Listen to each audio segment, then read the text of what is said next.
Hello guys, NautoAce here, and this is gonna be another quick vlog. But at the same time, you know what? Gonna copy a certain someone how they do this video. So I'm gonna just talk about some subject while playing a video game clip. Gonna sound familiar?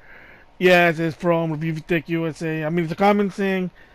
Reviewtechusa does something different now, but it's something different for me.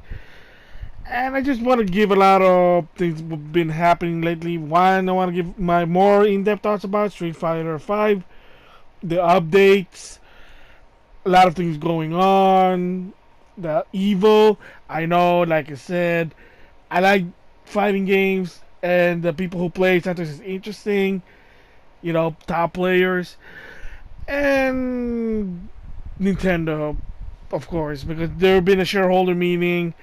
I want to give about certain things, my thoughts about it. Like some of them, I don't even agree with what Nintendo said from Kineshima, from Miyamoto, but I'll give my thoughts about that one. So with that said, first of all, the game that you're watching is Dynasty Warrior 8. It's an old game. I like it, the Musou game. One of the last Musou game from Tecmo Koei that is dubbed. And like I said, I like my games dub. I enjoy them more. Personal preference. Sadly, they no longer dub games. The Arson game, they're based on an anime for the same artist who did Full Metal Alchemist. They did that. Didn't really sell well. Now it's $30. This coming August, Attack of Titan. Same deal, no dub. That one didn't have a dub. And then now they have Berserk, based on an anime, Musou. I don't know if that's gonna be dub also. I doubt it. Tecmo Koei just give up on dub, but it's a different story.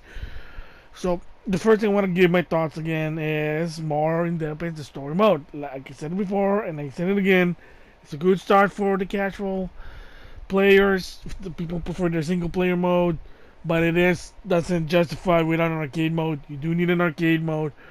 Maybe on Evo 2016 they'll make an announcement there's gonna be an arcade mode. Hopefully, and then there you go. Anybody can be happy now. Okay, second thing is, speaking of the update, you can't play Guile and Alex anymore because if you heard what happened was that they were gonna try to do their own store. That really didn't work, so they just said, you know what? Forget about the store. We're just gonna say, hey, if you want to buy these characters, you're just gonna use real money. We're gonna integrate the PlayStation Store. And my question to it is, why didn't you do it in the first place? Why do your own thing? A lot of them it's business wise. They want to make it exclusive, make it proprietary, kind of like the memory card for the Vita. Or another analogy I can give is, in the old days in the arcade, there's a place I used to go to my local area called the Family Fun Center arcade place, and they do token rather than quarters. I mean, sometimes the token doesn't even work with arcade. You have to jam it in. The arcade maintenance, they don't like it because you break the arcade. But what do you do when you have some stupid looking token? But in the business side, the reason why they did that is so you don't go there, grab some quarters, and then go home. Because they want you to say, hey, you go here, you put the dollar in the change machine, you're going to get tokens, we're not going to give you quarters. Because if you do quarters, people do get pissed off. James Games Arcade, like I said, dear, close to my heart. But the manager there gets pissed off when people steal quarters. So that's the reason Capcom was trying to do it. But they said, yeah, it wasn't working. So they just said, we're going to integrate it with PlayStation Store or Steam into the computer. Good job. Yeah, so the sad part they shouldn't done it. They should have like a special trial for the character, at least for Balrog and Ibuki. Like, give at least like a week or so, just for 2 weeks at least. Give them a trial to see how it goes, and then from there, hey, if they like the character, they'll buy it. Not, yeah, but then you don't allow them to use it on the story mode. So story mode should be locked. Like you can only try them in certain modes, maybe, but it'll be nice. All right, at least the story now is working. The characters they've seen, people like it. Pierre Balrog actually is practicing using Balrog. Awesome. So end of the day, hopefully on Evo, they probably made an announcement. Hey, guess what? Street Fighter 5 finally has an arcade mode. That's all they just wanted, was an arcade mode. Story mode sort of cut it, but not so much. So, speaking of Evo 2016, one thing that finally made God my wish true, and I'm not the only one here, and that is banning the grid stage at Evo or in the Capcom Pro Tour. Thank you. From what I heard, this has already been happening since February. From the Capcom Pro Tour tournament, they basically stated that there's a rule. The new rule now is one, for every time you pick a stage, you have to random select. You have to pick that one, and if it lands into the grid, you have to reselect until it's not the grid anymore. In other words, yes, the grid stage is banned. Thank you. I know K Brad basically doesn't like he's not a fan of it. Mike Ross is not a fan of it. Heck, even Maximilian Dude basically also to some extent wasn't a fan of the grid using a tournament. And there's a lot of reasons people say. Most people thought the reason is, and it's actually been debunked. This one is, because it's a plain stage, it's plain, no lagging, no latency, no slowdown because there's nothing's happening.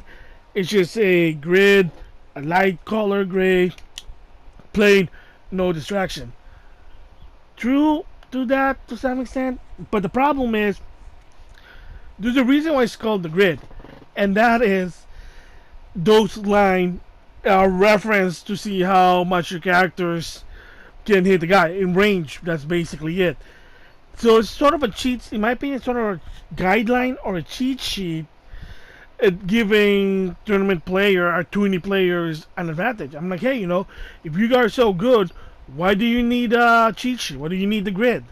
What do you need a reference? I thought you guys are good, so prove it by playing on the grid. Cannot say, you know what you need a reference. So a lot of people were complaining because I used to remember every time grand finals in any tournament, even in Evo 2015 with Gamer V versus Mochi, they were fighting on the grid. I'm like, really, seriously? So a lot of people were complaining. The tournament people were complaining. Some of the spectators were complaining. Finally, Capcom Pro Tour said, "All right, starting with the new Capcom Pro Tour tournament with Street Fighter 5, I think I heard that it's random select."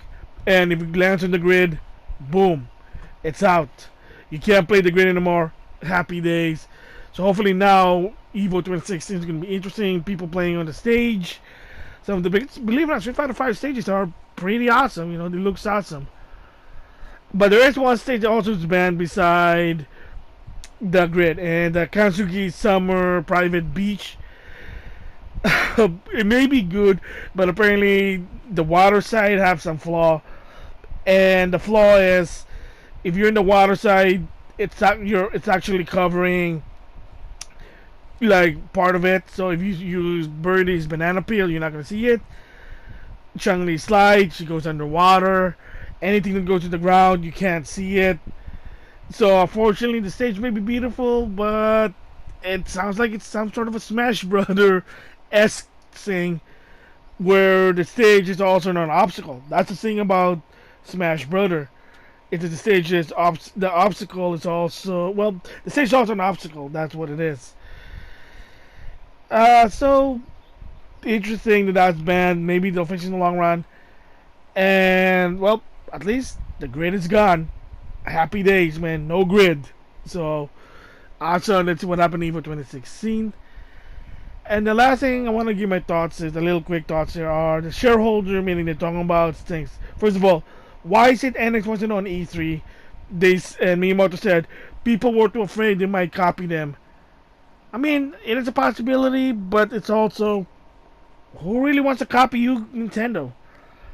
Yeah, you like the Wii. The Wii U was you copy them. The Netflix, the entertainment, the Miiverse was GameFAQs. So I don't know if they're gonna copy the NX. The only thing that they copied from Nintendo was the motion control. The Kinect sort of worked.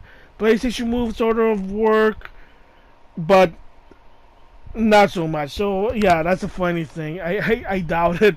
I doubt it. So I mean, there's rumor that NX is gonna come this fall, or not come, but they get more information this fall. We'll see. And yeah, I mean, I'll give more thoughts about it, about Nintendo NX or the shareholders meeting, because there's gonna be also another financial report meeting, like by the end of July. So I'll probably combine those two. But like for this one, I mean, it's really ridiculous. Yeah, they're gonna copy NX. Yeah, whatever. Anyway, those are some of my vlogs. Thanks for listening. And more of this quick vlog, like I said, still on break. I don't know even when I can come back, but like I said, I am, like I said, working on new intros. So anyway, thanks